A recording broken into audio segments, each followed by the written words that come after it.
my family are huge car nuts, so there was always cars around, and I was like competitively driving cars as well, so I knew how to drive.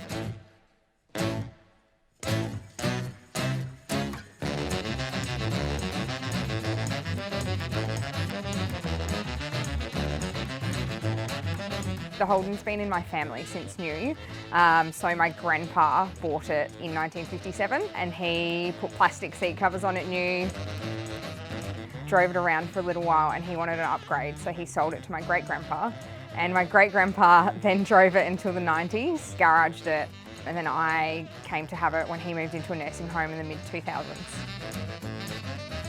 So it was a bit of a controversial family matter because there was a bit of interesting family relationships there.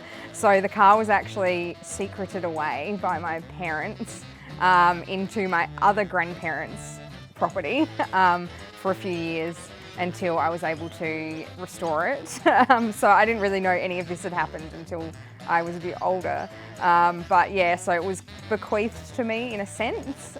But once my great-grandpa died, that's when I decided to kind of restore it in his name. This is the factory colour. So this was a Corsair Tan and Castle Grey is the colours of it.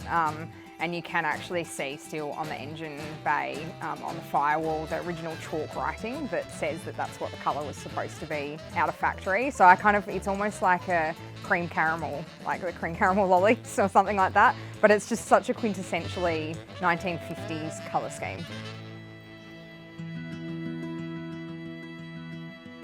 My dad's side of the family, he got my grandparents into cars, so he started driving MGs and kind of flipping cars when he was younger, and he got them into the car club, and then they, I think, became even more car club nuts than he did, and so they had a fair few MGs themselves, and my parents had a lot as well, and I think my dad still has about 12 cars. When my great-grandpa passed, I knew that I had a project for school that I needed to do, which was part of my Year 10 studies, and I approached my middle school headmaster and said, hey, I've got this crazy idea, surprise, surprise. With the support of my family and my dad's contacts, I'm thinking about restoring this car.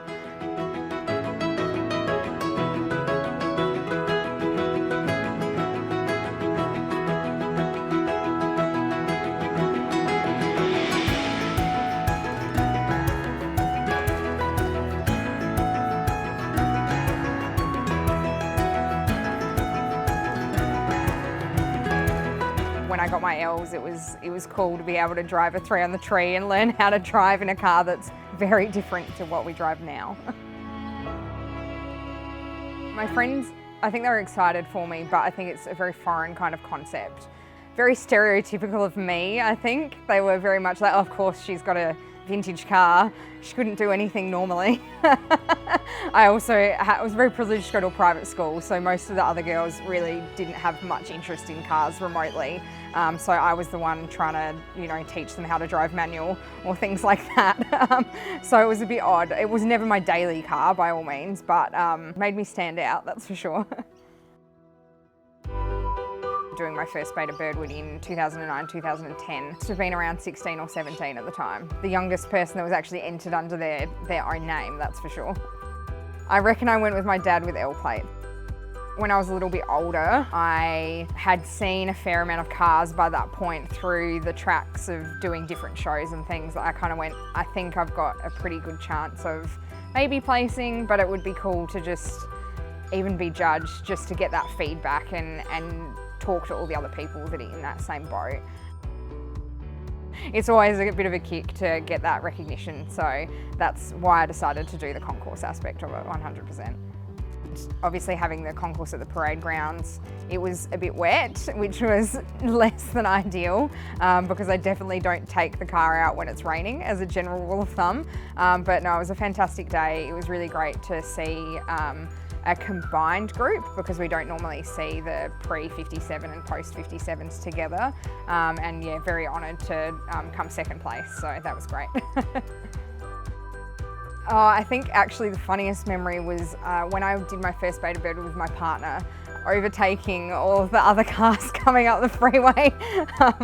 I think that was definitely the funniest, because you're going past the combi vans and that they can't quite get up to the speed limit, and we're there in by no means the fastest car, overtaking everyone going up through the tunnels. I think the demographic still is an older demographic, but I think that the younger people are starting to cotton on, and I'm hoping that we do start to see those 30-something-year-olds, which I'm about to come into that category, with their JDMs and all of their Jap cars starting to rock up and starting to get passionate about it as well.